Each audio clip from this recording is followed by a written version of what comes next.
Hello friends, good morning all of you.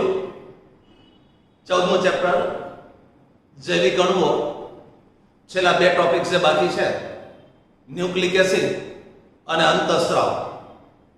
તો આજે આપણે ખૂબ જ મહત્વનો એક ટોપિક ન્યુક્લિક એસિડ ભણવાના છે. ખાસ તો ન્યુક્લિક એસિડ કોને કહેવાય અને મેઇન તો ન્યુક્લિક એસિડનું બંધારણ સમજવાનું છે. મિત્રો, તમને બધાને ખ્યાલ છે કે સજીવોના કેટલાક ગુણ, કેટલીક લાક્ષણિકતાઓ તેના પૂર્વજો સાથે સંબંધ ધરાવે છે. વ્યક્તિના અમુક ગુણધર્મો, અમુક એની લાક્ષણિકતા, અમુક રોગ તેના પૂર્વજો સાથે સંબંધ ધરાવે છે. એટલે કે અમુક લાક્ષણિકતા એક પેઢીમાંથી બીજી પેઢીમાં, બીજી પેઢીમાંથી ત્રીજી પેઢીમાં એમ વારસાગત ઉતરી આવતા હોય છે. ખાસ કરીને અમુક રોગ તમે જુઓ તો એ વારસાગત હોય છે, જેને આપણે આનુવંશિકતા પણ કહીએ છીએ. તમને ખ્યાલ છે બધાને કે કોઈ એક વ્યક્તિને ડાયાબિટીસ થયો હોય તો એના સંતાનોને ડાયાબિટીસ થવાની પૂરેપૂરી શક્યતા. કોઈ એક વ્યક્તિને કિડનીના અમુક રોગ હોય તો એના સંતાનોમાં કિડનીના રોગ આવવાની પૂરેપૂરી સંભાવના હોય છે. હાર્ટ એટેકનું પણ એવું જ છે. કોઈ એક વ્યક્તિને હાર્ટ એટેક આવેલો હોય તો એના સંતાનોમાં પણ હાર્ટ એટેક આવવાની સંભાવના વધારે હોય છે. તો કહેવાનો મતલબ કે સજીવોના કેટલાક ગુણ એવા છે કે એક પેઢીમાંથી બીજી પેઢીમાં જોવા મળતા હોય છે, જેને આપણે વારસાગત અથવા આનુવંશિકતા કહીએ છીએ. હવે પ્રશ્ન થાય કે આ આનુવંશિકતા એટલે વારસાગત ગુણ શેના લીધે આવે છે? તો તમને ખ્યાલ હશે, આનુવંશિકતા માટે સજીવોના શરીરમાં જે જુદા જુદા કોષ આવેલા હોય એ કોષના કેન્દ્રમાં આવેલા રંગસૂત્રોને જવાબદાર ગણવામાં આવે છે. કોષના કેન્દ્રમાં આવેલા રંગસૂત્રો એના માટેના જવાબદાર ગણવામાં આવે છે. હવે એ રંગસૂત્રો શેના બનેલા હોય છે?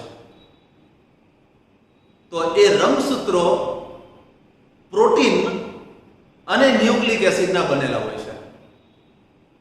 આપણા શરીરમાં જે રંગસૂત્રો હોય ને એ પ્રોટીન અને ન્યુક્લિક એસિડના બનેલા હોય છે.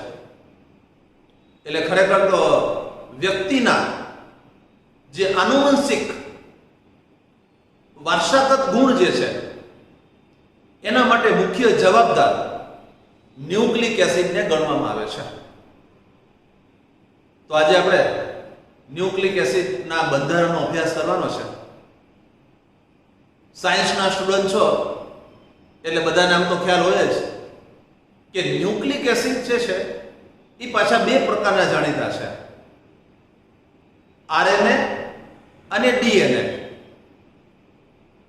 ફૂલ ફોર્મ તો બધાને ખ્યાલ હશે જ. RNA રિબો nucleic acid, રિબો nucleic acid, અને ડીએનએ એટલે ડીઓક્સી રિબો ન્યુક્લિક એસિડ. એટલે આગળ બધામાં શબ્દ ડીઓક્સી, અને ડીઓક્સી એટલે ખ્યાલ હશે બધાને, ઓક્સિજન ઓછો હોય, ઓક્સિજન દૂર થયેલો હોય તો એને કહેવાય ડીઓક્સી રિબો ન્યુક્લિક એસિડ. તો મિત્રો, આપણે બે પ્રકારના ન્યુક્લિક એસિડ આરએનએ અને ડીએનએના બંધારણનો અભ્યાસ કરવાનો છે. ખરેખર તો આ જે ન્યુક્લિક એસિડ છે એ ન્યુક્લિયોટાઇડના પોલિમર છે, ન્યુક્લિયોટાઇડના પોલિમર છે. જેમ આપણે અગાઉ ભણી ગયા, ગ્લુકોઝનો પોલિમર એટલે સ્ટાર્ચ કે સેલ્યુલોઝ, એમિનો એસિડનો પોલિમર એટલે પ્રોટીન, એમ ન્યુક્લિયોટાઇડ નો પોલિમર એટલે ન્યુક્લિક એસિડ. એટલે એક ન્યુક્લિયોટાઇડ, બીજો ન્યુક્લિયોટાઇડ, ત્રીજો ન્યુક્લિયોટાઇડ, એવા અસંખ્ય ન્યુક્લિયોટાઇડ એકબીજા સાથે જોડાયેલા હોય તો એમાંથી જે એનો વિરાટ અણુ પોલિમર જે બનતો હોય છે એને જ કહેવાય છે ન્યુક્લિક એસિડ. તો આપણે ન્યુક્લિક એસિડનું બંધારણ સમજવું હોય તો સૌથી પહેલા આપણે ન્યુક્લિયોટાઇડનું બંધારણ સમજવું પડે કે આ ન્યુક્લિયોટાઇડ કોને કહેવાય, એનું બંધારણ કેવા પ્રકારનું છે. તો સૌથી પહેલા આપણે ન્યુક્લિયોટાઇડનું બંધારણ સમજશું, પછી એક ન્યુક્લિયોટાઇડની સાથે બીજો ન્યુક્લિયોટાઇડ કઈ રીતે જોડાય છે એ સમજશું. એટલે એના ઉપરથી આપણને ન્યુક્લિક એસિડના બંધારણનો ખ્યાલ આવશે. ચાલો, તો બહુ જ મહત્વનો પ્રશ્ન, ન્યુક્લિક એસિડનું બંધારણ. મિત્રો, પ્રાયોગિક અભ્યાસ એવું સૂચવે છે કે શરીરમાં જે ન્યુક્લિક એસિડ આવેલા છે, પછી એ ડીએનએ હોય કે આરએનએ હોય, એનું જળ વિભાજન થાય તો એમાંથી 3 ઘટકો છૂટા પડે છે. ન્યુક્લિક એસિડમાંથી 3 ઘટકો છૂટા પડે. નંબર 1 શર્કરા, કાર્બોહાઈડ્રેટ. નંબર 2 નાઇટ્રોજન યુક્ત બેઝ, એટલે કેટલાક બેઝ કે જેમાં નાઇટ્રોજન આવેલો હોય.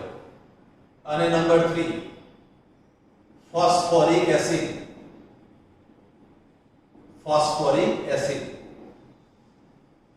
તો ડીએનએ હોય કે આરએનએ હોય, એનું જળ વિભાજન થાય તો 3 ઘટકો છૂટા પડે: શર્કરા, નાઇટ્રોજન યુક્ત બેઝ અને ફોસ્ફોરિક એસિડ. એટલે એનો અર્થ એ થયો કે શર્કરા એની સાથે બેઝ જોડાય, એની સાથે ફોસ્ફોરિક એસિડ જોડાયેલા 3 ઘટકો જોડાય, એમાંથી ન્યુક્લિક એસિડ બનતું હશે. તો આપણે સૌથી પહેલા આ 3 ઘટકો વિશે અભ્યાસ કર્યો છે કે આમાં કઈ શર્કરા મળે છે, શર્કરાનું બંધારણ કેવું હોય છે, નાઇટ્રોજન યુક્ત બેઝ કયા હોય છે, અને ફોસ્ફોરિક એસિડ તો બધાને ખ્યાલ છે. તો સૌથી પહેલા આપણે આ ત્રણેયનો અલગ અલગ બંધારણનો અભ્યાસ કરીએ. ચાલો, સૌથી પહેલા શર્કરા. મિત્રો, ન્યુક્લિક એસિડનું જળ વિભાજન થવાથી જે શર્કરા છૂટી પડે છે એ શર્કરા તરીકે રિબોઝ માલુમ પડેલું છે. જ્યારે તો કાર્બોહાઈડ્રેટ વખતે હું નામ બોલ્યો તો રિબોઝ, તો અહીંયા શર્કરા તરીકે રિબોઝ છૂટું પડે છે. એટલે સૌથી પહેલા આપણે રિબોઝનું સ્ટ્રક્ચર યાદ રાખવાનું રહેશે. આરએનએ હોય ને, આરએનએ તો એમાં રિબોઝ હોય, અને ડીએનએ હોય તો એમાં ડીઓક્સી રિબોઝ હોય. એટલે રિબોઝમાંથી એક ઓક્સિજન ઓછો થયેલો હોય. તો હું તમને સૌથી પહેલા રિબોઝનું સ્ટ્રક્ચર આપું છું, ધ્યાન આપજો. પહેલા આપણે રિબોઝનું બંધારણ ભણી લઈએ. રિબોઝ એ યાદ રાખજો આલ્ડોપેન્ટોસ છે. આલ્ડોપેન્ટોસ નામ ઉપરથી ખ્યાલ આવી જતો હશે. 5 કાર્બન ધરાવતો મોનોસેકેરાઇડ કાર્બોહાઈડ્રેટ,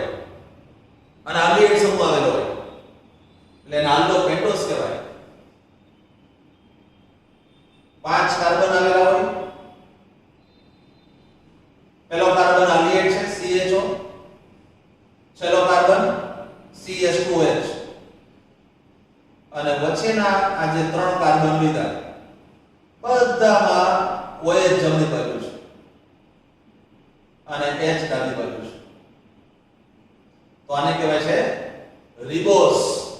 રિબોસ નું સ્ટ્રક્ચર ને આનો વિન્યાસ જો ખ્યાલ આવે તો ડી રિબોસ કહેવાય. કેપિટલ ડી, કારણ કે CH2 ની બાજુના કાર્બન ઉપર OH જમણી બાજુ છે એટલે ડી રિબોસ. હવે આ તો મેં તમને અવકાશી બંધારણ આપ્યું. હવે આપણે ચક્રીય બંધારણ આપવાનું છે. ચક્રીય બંધારણમાં તમને ખ્યાલ છે બધાને આલ્ડિહાઇડ સમૂહ ભાગ લે છે.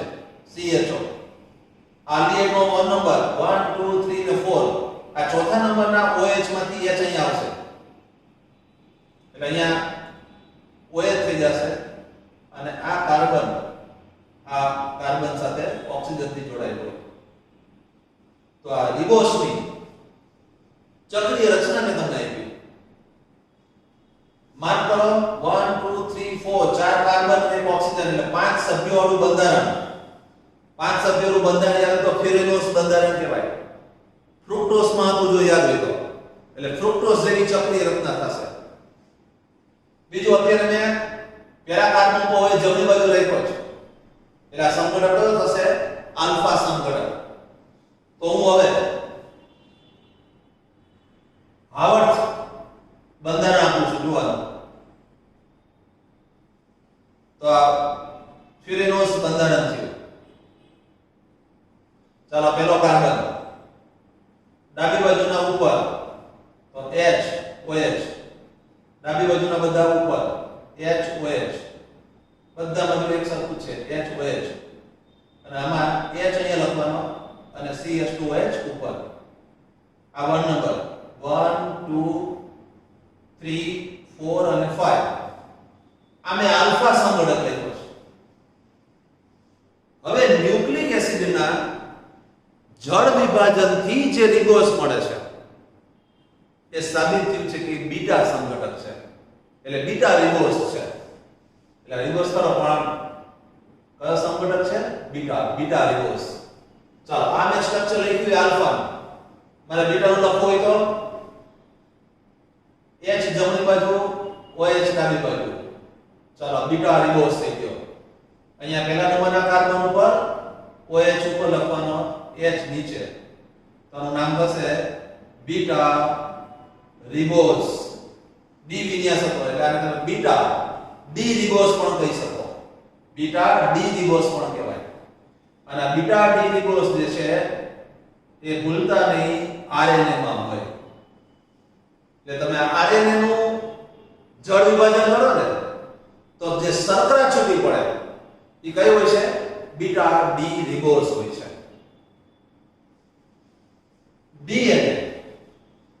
DNA નું જળ વિભાજન કરો તો એમાંથી જે શર્કરા છૂટી પડે છે એ ડીઓક્સી રિબોસ છે. ડીઓક્સી રિબોસ એટલે આના કરતા એક ઓક્સિજન ઓછો હોય. તો હું એનું સ્ટ્રક્ચર આપું છું. આ 1 નંબર અને આ 2 નંબર. બીજા નંબરના કાર્બન ઉપર જે અહીંયા OH છે એના બદલેમાં H આવેલો છે એટલે આના કરતા એક ઓક્સિજન ઓછો. ચાલો તો ફરીથી એકવાર એનું બંધારણ આ રીતે થશે.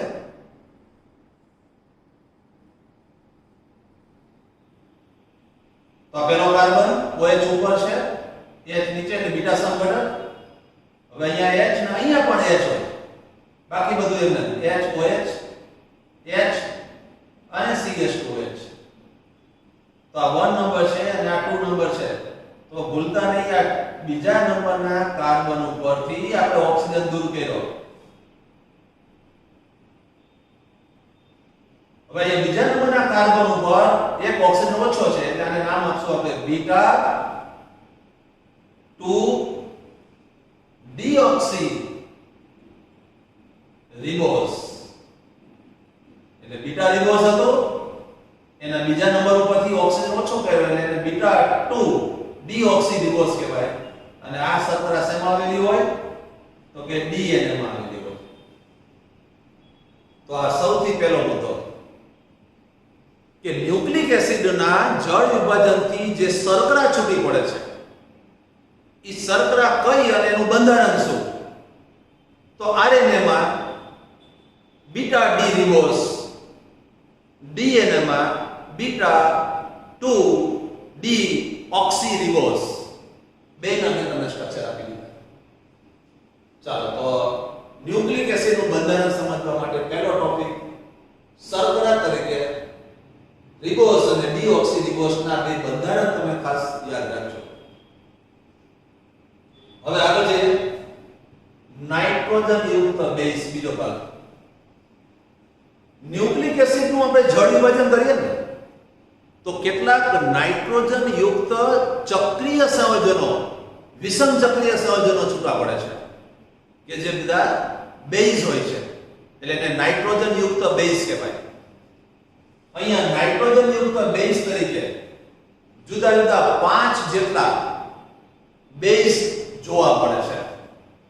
નામ આપું છું બધાના. 5 જેટલા અલગ અલગ બેઝ છે. એમાં એક છે એડેનિન. એડેનિન ને A વડે દર્શાવશું. બીજું છે ગ્વાનિન. ગ્વાનિન ને G વડે દર્શાવશું. પછી છે સાઇટોસિન.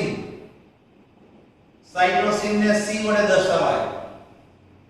પછી થાઇમિન, એને T વડે દર્શાવશું. અને એક છે યુરેસિલ. યુરેસિલ ને U વડે દર્શાવશું. તો હવે જુદા જુદા 5 જેટલા નાઇટ્રોજન યુક્ત બેઝ છૂટા પડે છે.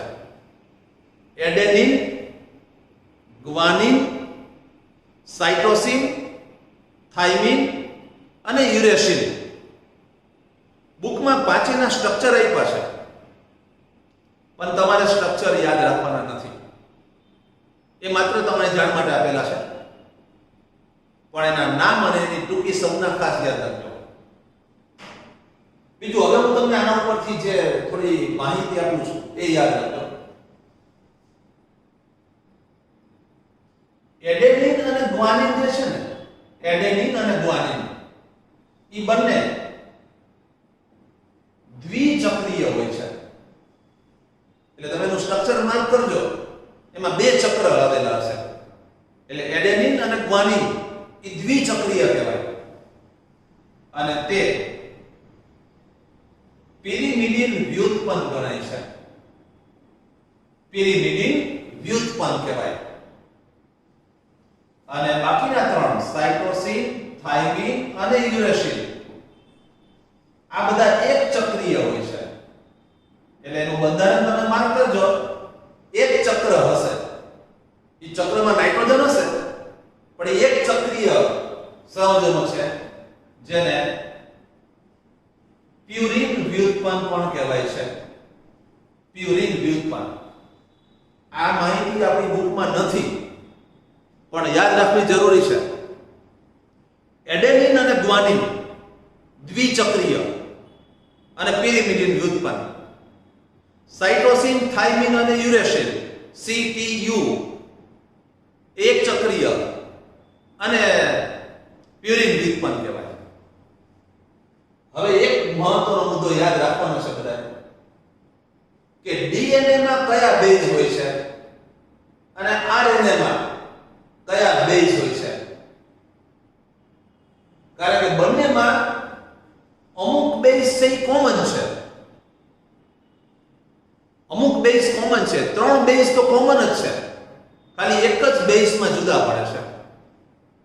તો હવે તમને એ માહિતી જે હું આપું છું એ પણ યાદ રાખજો કે RNA માં કયા બેઝ છે અને DNA માં કયા બેઝ છે. તો મિત્રો ખાસ યાદ રાખજો,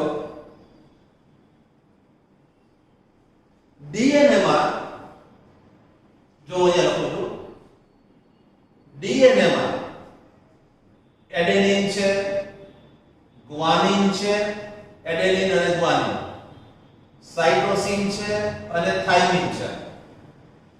DNA માં 4 બેઝ હોય: એડેનિન, ગ્વાનિન, સાઇટોસિન અને થાઇમિન. અને RNA માં પેલા ત્રણ બેઝ તો છે જ, એટલે એમાં એડેનિન છે, ગ્વાનિન છે, સાઇટોસિન છે. પણ અહીંયા આરએનએ માં થાઇમિન નથી. થાઇમિનના બદલે યુરેસિલ છે. તો આ એક બહુ જ મહત્વનો મુદ્દો તમારા માટે થઈ ગયો, એમસીક્યુ માટે તો ખાસ. ડીએનએ અને આરએનએ ઈ બંનેમાં કયા બેઝ કોમન હોય? એડેનિન, ગ્વાનિન અને સાઇટોસિન. એડેનિન, ગ્વાનિન અને સાઇટોસિન ત્રણેયમાં જો ત્રણેય કોમન છે. જુદા શેમાં પડે છે? તો કે ડીએનએ માં થાઇમિન હોય અને આરએનએ માં યુરેસિલ હોય છે. તો આ ડીએનએ અને આરએનએ માં આવેલા નાઇટ્રોજન યુક્ત બેઝ થયા. બસ આ બેઝ ના નામ અને કયા બેઝ આવેલા છે. છેલ્લે ફોસ્ફોરિક એસિડ. ફોસ્ફોરિક એસિડ તો બધાને ખબર હોય જ. ફોસ્ફોરિક એસિડ એટલે કે H3PO4 ફોસ્ફોરિક એસિડ. આનો બધાને ખ્યાલ હશે. P ડબલ બોન્ડ O અને સાથે 3 OH આવેલા હોય છે. થઈ ગયું H3PO4 આ ફોસ્ફોરિક એસિડ. ટ્રાઇપ્રોટિક બેઝ પણ કહેવાય. 3 પ્રોટોન આવેલા છે H3PO4. ચાલો હવે આપણે ન્યુક્લિક એસિડ નું બંધારણ સમજવા માટે આ ત્રણ ભાગ શર્કરા, બેઝ અને ફોસ્ફોરિક એસિડ એ એકબીજા સાથે કઈ રીતે જોડાયેલા છે એ સમજાવવાનું છે. માનો કે હું તમને આરએનએ નું બંધારણ સમજાવતો હોય તો આરએનએ માં આ બેઝ લેવાનો, શર્કરા લેવાની, આ શર્કરાની સાથે બેઝ જોડાયેલો હશે અને ફોસ્ફોરિક એસિડ જોડાશે. ડીએનએ નું બંધારણ સમજાવતો હોય તો ડીએનએ માં શર્કરા તરીકે આ હોય, બેઝ હશે અને ફોસ્ફોરિક એસિડ જોડાયેલો હશે. તો આપણે કોઈ એક સ્ટ્રક્ચર લખીએ. માનો કે હું તમને આરએનએ નું સ્ટ્રક્ચર આપું. આરએનએ નું સ્ટ્રક્ચર આપતો હોય તો તમારે બેઝ તરીકે આ રિબોસ લેવાનો, શર્કરા તરીકે.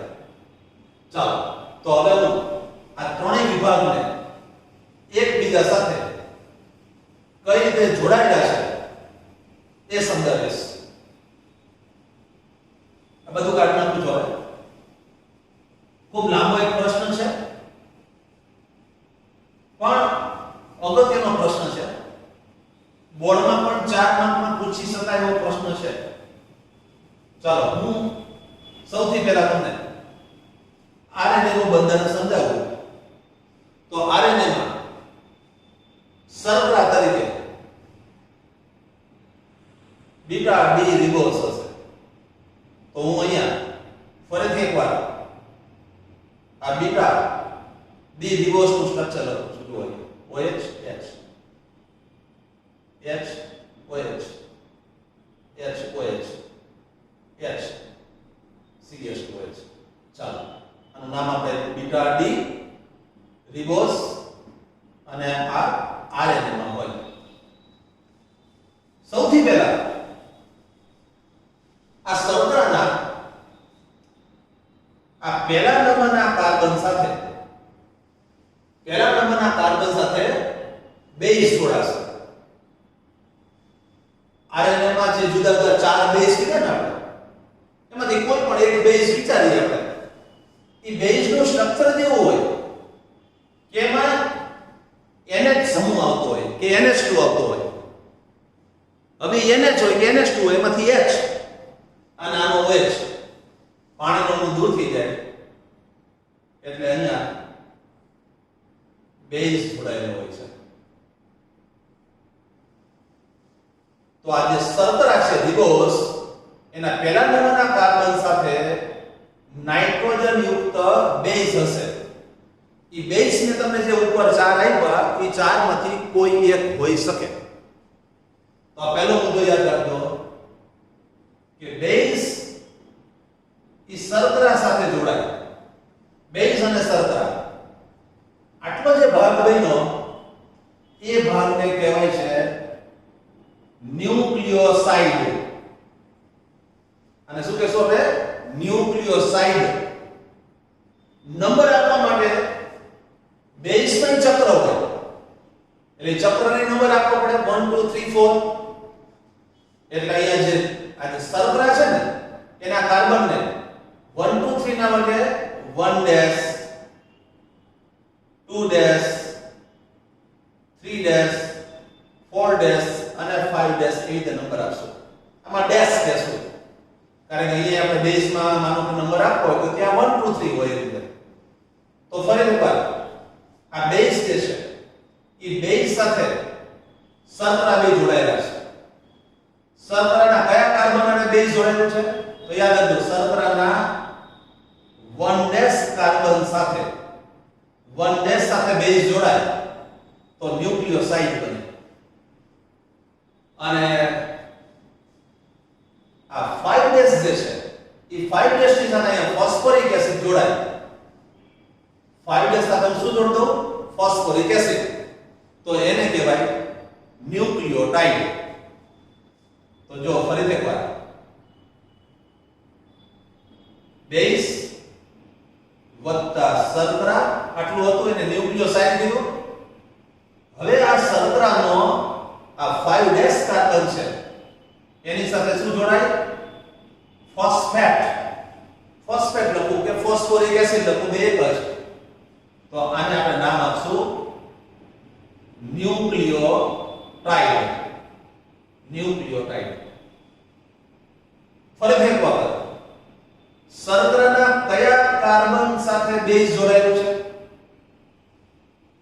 તો શર્કરાના 1 ડેશ સ્થાન સાથે બેઝ જોડાય. અને શર્કરાના કયા સ્થાન સાથે ફોસ્ફોરિક એસિડ જોડાય તો 5 ડેશ સાથે. આ ભૂલતા નહીં 5 ડેશ સાથે ફોસ્ફોરિક એસિડ જોડો તો ન્યુક્લિયોસાઇડ બને. હું અહીંયા ફોસ્ફોરિક એસિડ નું સ્ટ્રક્ચર લખું છું. હમણાં તમને સ્ટ્રક્ચર આપ્યું કે ફોસ્ફોરિક એસિડ એટલે P ડબલ બોન્ડ O અને એમાં યાદ હતો 3 OH હોય. હવે જો આ ફોસ્ફરસ નો OH અને આ CH2OH તો આનો OH લઈ લ્યો અને આનો H લઈ લ્યો એટલે બે ઓક્સિજન થી જોડાઈ જશે. અહીંથી OH લઈ લો અહીંથી H લઈ લો તો હું આ બંનેને ઓક્સિજન થી જોડી દઉં. તો અહીંયા મેં આ શર્કરાનો આ કયો કાર્બન હતો 5 ડેશ એ 5 ડેશ સાથે ફોસ્ફોરિક એસિડ જોડ્યો. ફોસ્ફેટ સમૂહ પણ કહેવાય. તો આટલો જે ભાગ બન્યો એને નામ આપશું આપણે ન્યુક્લિયોટાઇડ. તો આ એક ન્યુક્લિયોટાઇડ થયો. હવે આ એક ન્યુક્લિયોટાઇડ ની સાથે બીજો ન્યુક્લિયોટાઇડ જોડાશે. અહીંયા હું નીચે આવો જ એક બીજો ન્યુક્લિયોટાઇડ મૂકી દઉં. બરાબર સમજો આ ન્યુક્લિયોટાઇડ મેં લખ્યો હતો. આવો જ બીજો ન્યુક્લિયોટાઇડ હું અહીંયા નીચે ફરીથી એકવાર બતાવું છું. ચાલો આ શર્કરા રિવર્સ પહેલા નંબરના કાર્બન ઉપર કોઈ એક બેઝ હશે. બાકી બધું એક નંબર આપો અહીંયા H HOH HOH પછી અહીંયા H. હવે આ CH2 પછી અહીંયા O પછી અહીંયા P પાછો OH અહીંયા OH અને અહીંયા OH. તો આ એક ન્યુક્લિયોટાઇડ આ બીજો ન્યુક્લિયોટાઇડ. આ બે ન્યુક્લિયોટાઇડ હવે એકબીજા સાથે જોડાશે. એ બંને ન્યુક્લિયોટાઇડ એકબીજા સાથે કયા સ્થાનથી જોડાશે તો ધ્યાન રાખો આ એક શર્કરાનો આ 3 ડેશ આનો 3 ડેશ એ બીજાના 5 ડેશ સાથે જોડાય. જો આ 1 ડેશ 2 ડેશ 3 ડેશ 4 ડેશ અને આ 5 ડેશ. તો આ 3 ડેશ એનો OH અને અહીંયા 5 ડેશ છે એમાંથી કોઈ પણ એક OH લઈ લો. તો આ OH અને H H2O કાઢી નાખો અને હું બંનેને જોડી દઉં. હવે જો અહીંથી OH ને અહીંથી H એટલે આ બંનેને પાછા એક ઓક્સિજનથી જોડી દઈએ આપણે. તો આ એક ન્યુક્લિયોટાઇડની સાથે મેં બીજો ન્યુક્લિયોટાઇડ જોડ્યો. એમાં આ જે આખી લિંક બની ને આખી 3 ડેશ અને 5 ડેશ ની વચ્ચે એને ફોસ્ફોડાયએસ્ટર કહેવાય. ફોસ્ફોડાયએસ્ટર જો બે એસ્ટર જેવો સમૂહ છે. આ બધું ઓક્સિજન આ બધું અને ફોસ્ફો એટલે ફોસ્ફોડાયએસ્ટર લિંકથી જોડાયેલા હોય. અહીંયા બેઝ તરીકે એડેનિન હોય તો માની લો આ ગુઆનિન છે. પછી માનો કે સાઇટોસિન હોય, એ રીતે એવા જુદા જુદા 4 બેઝ 1 by 1 આવતા હોય. હું તમને અત્યારે આરએનએ નું સ્ટ્રક્ચર આપું છું, તો આરએનએ માં શર્કરા તરીકે રિબોસ છે જુઓ, બરાબર. હવે હું તમને ડીએનએ નું સ્ટ્રક્ચર આપતો હોય તો અહીંયા ડીઓક્સી રિબોસ હોય, અહીંયા H જ હોય ખાલી, એટલે ડીઓક્સી રિબોસ લેવાની શર્કરા તરીકે. અને બેઝ તો મેં તમને જે આગળ કીધા એ અલગ અલગ પ્રકારના હોય. તો એક ન્યુક્લિયોટાઇડ એની સાથે બીજો ન્યુક્લિયોટાઇડ, ત્રીજો ન્યુક્લિયોટાઇડ, ચોથો ન્યુક્લિયોટાઇડ, એવા અસંખ્ય ન્યુક્લિયોટાઇડ જોડાય તો એમાંથી બને એને પોલીન્યુક્લિયોટાઇડ કહેવાય. અને પોલીન્યુક્લિયોટાઇડ ને જ કહેવાય છે ન્યુક્લિક એસિડ. તો આ રીતે આ ન્યુક્લિક એસિડ નું આખું બંધારણ કઈ આપણે આપવાનું નથી, પણ હું ન્યુક્લિક એસિડના બંધારણને ટૂંકમાં આ રીતે લખી શકું. જુઓ, એક શર્કરા હતી, શર્કરાની સાથે બેઝ જોડાણા, તો બેઝ અને શર્કરા એ બે ભેગું થાય તો શું બન્યું? આ ન્યુક્લિયોસાઇડ. હજી હું અહીંયા લખું, બેઝ અને શર્કરા, આ બીજો ન્યુક્લિયોટાઇડ. બેઝ અને શર્કરા, આ ત્રીજો ન્યુક્લિયોટાઇડ. આમાં બેઝ અલગ અલગ હોય, એડેનિન હોય, ગ્વાનિન હોય, થાઇમિન હોય, યુરેસિલ હોય, વગેરે વગેરે. હવે આ બે શર્કરા જોડાય, આ એક શર્કરા, આ બીજી શર્કરા. એ બે શર્કરા કોનાથી જોડાય? ફોસ્ફેટ સમૂહથી જોડાય છે. એટલે અહીંયા હું વચ્ચે મૂકી દઉં ફોસ્ફેટ. આ બે શર્કરા એકબીજા સાથે ફોસ્ફેટ થી જોડાય. તો આ ટાઈપનું આખું જે સ્ટ્રક્ચર બને એને જ કહેવાય પોલીન્યુક્લિયોટાઇડ. અને પોલીન્યુક્લિયોટાઇડ એટલે ન્યુક્લિક એસિડ. આમાં તમે જોઈ લ્યો, આટલો ભાગ જે છે ને એ સતત રિપીટ થતો હોય. જો આ એક વાર, આ બે વાર, ત્રણ વાર છે, બેઝ શર્કરા ફોસ્ફેટ, બેઝ શર્કરા ફોસ્ફેટ, બેઝ શર્કરા ફોસ્ફેટ. એટલે આટલો ભાગ સતત રિપીટ થતો હોય એટલે ખરેખર આ પોલિમર બને. આ એક ન્યુક્લિયોટાઇડ, બીજો ન્યુક્લિયોટાઇડ, ત્રીજો ન્યુક્લિયોટાઇડ, આવા અસંખ્ય જોડાયેલા હોય તો આને કહેવાય પોલીન્યુક્લિયોટાઇડ. અને પોલીન્યુક્લિયોટાઇડ નું જ નામ એટલે ન્યુક્લિક એસિડ.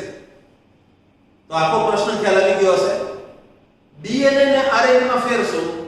તો આરએનએ માં શર્કરા તરીકે શું હોય? રિબોસ હોય. ડીએનએ માં શું હોય? ડીઓક્સી રિબોસ હોય. બેઝ જુદા જુદા હોય ડીએનએ આરએનએ માં. એમાં ત્રણ બેઝ કોમન હોય, એડેનિન, ગ્વાનિન અને સાઇટોસિન. બાકી એક બેઝમાં જ ફેર હોય, એકમાં થાઇમિન હોય, બીજામાં યુરેસિલ હોય. તો આ એક ખૂબ મહત્વનો 4 માર્કનો પ્રશ્ન થયો, ન્યુક્લિક એસિડનું બંધારણ સમજાવો. હવે ન્યુક્લિક એસિડમાં છેલ્લો એક ટોપિક એ આની સાથે જ સંકળાયેલો છે, એટલે હું સાથે તમને આપી દઉં છું. જો ન્યુક્લિયોટાઇડની આ જે આખી આ જે કહેવાય ને શૃંખલા જે બનેલી હોય એને એનું પ્રાથમિક બંધારણ કહેવાય. આપણે ડીએનએ નું એક દ્વિતીયક બંધારણ પણ આપવાનું છે. 10મા ધોરણમાં કદાચ તમે ભણ્યા હશો. ડીએનએ જે છે ને એ દ્વિસર્પિલ ડાયહેલિક્સ પ્રકારનું બંધારણ ધરાવે છે. જો ન્યુક્લિયોટાઇડનો એક જ અણુ હોય તો એ પ્રાથમિક બંધારણ કહેવાય. પણ એક ન્યુક્લિયોટાઇડ, બીજો ન્યુક્લિયોટાઇડ, એવા બે ન્યુક્લિયોટાઇડ એકબીજાને જોડાય એટલે દ્વિસર્પિલાકાર બંધારણ બને અને એને કહેવાય એનું દ્વિતીયક બંધારણ. વોટસન અને ક્રિક નામના વૈજ્ઞાનિકોએ ડીએનએ નું દ્વિસર્પિલાકાર બંધારણ આપેલું. તો એ બંધારણ તમને મારે આપવાનું છે. ટેક્સ્ટ બુકમાં આકૃતિ આપી છે પણ તમારે આકૃતિ દોરવાની નથી, ખાલી એના જે 2-3 મુદ્દા આપ્યા છે એ જ યાદ રાખવાના છે. તો જો ડીએનએ નું દ્વિસર્પિલાકાર બંધારણ, માનો કે આ ન્યુક્લિયોટાઇડનો એક અણુ, આ એક ન્યુક્લિયોટાઇડ છે, સામે આવો બીજો ન્યુક્લિયોટાઇડ હોય, માનો કે બીજો ન્યુક્લિયોટાઇડ, એ બંને એકબીજા સાથે હાઇડ્રોજન બંધથી જોડાય એટલે આવું દ્વિસર્પિલાકાર બંધારણ બને. હવે વિશેષતા જોજો ખાસ,